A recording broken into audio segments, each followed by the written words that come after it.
Hello, gabi na naman guys. Kailangan na naman ang maghapunan. Kaya kung ayaw mo magluto, ay magbili-bili na lang dito sa baba.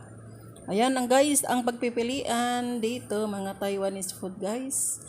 Tayo, ayan ang kanilang mga recipe ngayon. Ayan, ang binili ko guys ay yung fried chicken. Ayan, para hindi boring ang ating video, lakas-lakasan ang ating boses. Oh, diba? Ayan ang ating paborito.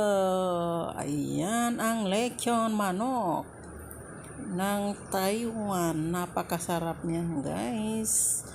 Yan guys, kahit araw-araw ito ang ulam ko, hindi ako nagsasawa dahil sa sobrang sarap. Ito din ang sa kabila naman ito guys.